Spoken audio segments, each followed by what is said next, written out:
지금 뭐 검건이 위치 추적인이 이렇게 하는데요.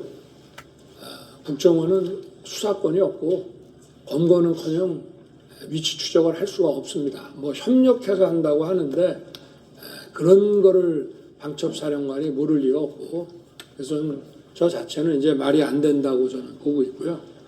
그리고 지금 저 메모가 지금 뭐 탄핵부터 뭐 내란물이니 이런 모든 프로세스가 지금 저 아까 우리 정영식 재판관님께서 그 지적하신 저 메모가 아마 제 판단에는 12월 6일 국회에서 박선원 의원한테 넘어가면서 시작이 된 거라고 저는 보는데요. 제가 12월 4일 날 이제 계엄 해제하고 이제 저녁에 집에 있는데 조금 늦은 시간에 국정원장이 전화를 했습니다. 그러면서 저한테 1차장한테, 홍장원 1차장한테 전화를 혹시 받으셨습니까? 그래서 모르겠는데 내가 한번 이 전화 끊고 한번 열어보겠습니다. 그래서 열어보니 전화가 왔는데 제가 못 받은 거더라고요. 왜냐하면 저 비화폰은 저 무음으로 늘 해놓기 때문에. 그래서 내가 다시 국정원장에게 전화해서 전화가 왔었노라. 왜 그러냐 그랬더니 사실은 대통령님께 진작에 말씀을 드렸어야 되는데 사실 좀 오래됐습니다. 근데 어떤 정치적 중립 문제라든지 뭐 제가 자세한 말씀을 이 자리에서 드리기는 하지만 홍장원 1차장을 좀 해임해야 되겠습니다. 그래서 제가 뭐 다른 것도 안 물었습니다. 그건 원장이 그렇게 판단하면 그렇게 하십시오. 그래서 내일 사표를 받겠습니다 해서 사표를 받고 아까 6일 날 뭐 다시 일하자 했다는데 저는 그게 믿기지가 않는 것이 벌써 6일 날 오전에 그때 제가 관저에 있는데 이미 관저로 1차장 해임과 또 오호룡 씨에 대한 임명 그 결재안이 올라와서 제가 그거를 점심시간에 결재를 했습니다.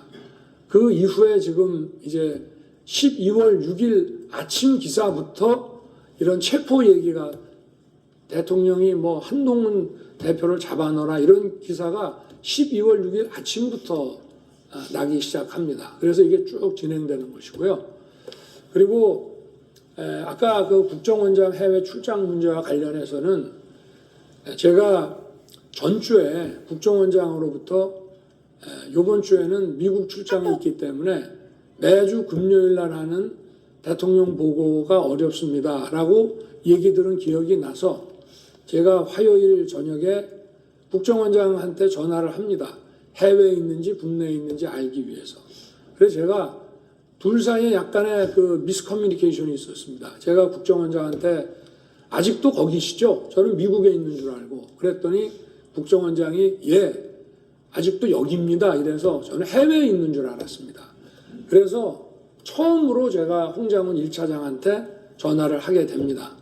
처음에는 안 듣고 두 번째 전화가 왔습니다. 그래서 제가 원장님 부재 중인데 제가 전화를 딱 받으니까 벌써 약간의 식사 반주를 한 느낌이 딱 들어갔고 제가 원장님 부재 중이니까 원을 잘 챙겨라 라고 얘기하고 이따가 내가 혹시 전화할 일이 생길지 모르니 이 비화폰을 잘 챙기고 있어라 이렇게 제가 얘기를 했는데 8시 한 반 무렵에 국무회의 하려고 이제 뭐 여러분 이제 국무위원도 오시고 비서실장 안보실장이 들어오는데 안보실장하고 국정원장이 같이 오는 겁니다. 그래서 제가 아니 어떻게 된 겁니까? 미국에 있는 거 아닙니까? 했더니 저 내일 출발입니다.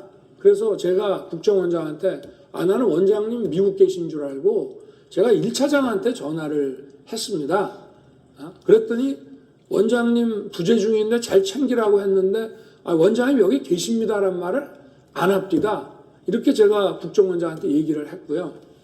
그리고 국정원장도 아마 둘이서 그런 커뮤니케이션을 나중에 했을 거라고 저는 추측이 되는데 제가 만약에 계엄 사무에 대해서 국정원에다 뭘 지시하거나 뭐 부탁할 일이 있으면 국정원장한테 제가 직접 하지 차장들 업무 관련은 2차장이지만 2차장한테도 안 합니다. 원장한테 무조건 기관장한테 하는 것이고요. 그리고 제가 1차장 홍장훈 1차장한테 10시 한 거의 11시 다 돼가지고 이제 제가 저 대국민 담화 계엄선포 대국민 담화를 하고 올라와서 저 국무위원들 아직 남아있는 사람들하고 얘기한 다음에 돌려보내고 제가 홍장훈 차장한테 전화한 거는 계엄사무가 아니고 이미 관련된 문제는 원장하고 다 얘기를 했기 때문에 제가 전화한 거는 아까 전화를 하겠다라고 한 것도 있고 또 제가 해외 순방 때 국정원의 해외 담당 파트가 여러 가지 그 경호 정보를 많이 도왔기 때문에 제가 격려 차원에서 전화를 기왕 한 김에 한번 해야 되겠다라고 해서 계엄 사무가 아닌 간첩 검거와 관련해서 여기는 수사권이 없고 조사권 국가안보조사국으로 이름이 바뀌었습니다. 그래서 방첩사를 도와주라는 얘기를 한 것이고 제가 국정원에다가 방첩사 도와주라는 얘기는 전임 김규현 원장 때나 조태영 원장 때나 늘 합니다. 왜냐? 방첩사는 예산이 아주 부족합니다. 그리고 국정원에는 정보들이 많이 있기 때문에 경찰에 줄 거는 경찰에 주고 또 방첩사에 줄 거는 방첩사에 주면서 저도 좀 예산 지원을 좀 해주라는 얘기를 쭉 해왔기 때문에 또 사관학교 후배니까 좀 도와주라. 그래서 간첩 수사를 방첩사가 잘 할 수 있게 도와주라는 계엄사무와 관계없는 얘기를 한 거를 가지고 만약에 그렇다면은 제가 아까 그 재판관님께서 잘 지적을 하셨던데 제가 여인영 사령관한테 내가 조금 전에 1차장하고 통화했으니 뭐 애로사항 있으면 1차장한테 연락을 하라고 제가 전화를 했어야 되는데 대통령이 방첩사령관한테 그런 전화를 한다는 것 자체도 굉장히 비상식적인 얘기입니다. 그리고 방첩사령관이 1차장의 사관학교 후배긴 하지만 엄연한 기관장이고 계엄이 선포되면 방첩사령부가 사실상 국정원의 우위에 있기 때문에 뭐 차장 더구나 담당 2차장도 아닌 1차장한테 계엄사무와 관련한 이런 무슨 부탁을 한다는 게 만약에 할 거면은 방첩사령관은 국정원장한테 해야 됩니다. 기관장끼리. 그리고 계엄이 선포돼서 여기가 합동수사본부가 되면요. 정부도 역시 방첩사가 국정원 우위에 있는 거기 때문에 제가 뭐 재판관님께서 이 전체적인 사항을 어떻게 판단하실지는 그거는 뭐 제가 정할 문제는 아니지만 이 전체 상황에 대해서 좀 이해의 편의를 위해서 간단하게 말씀드렸습니다. 이상입니다. 예.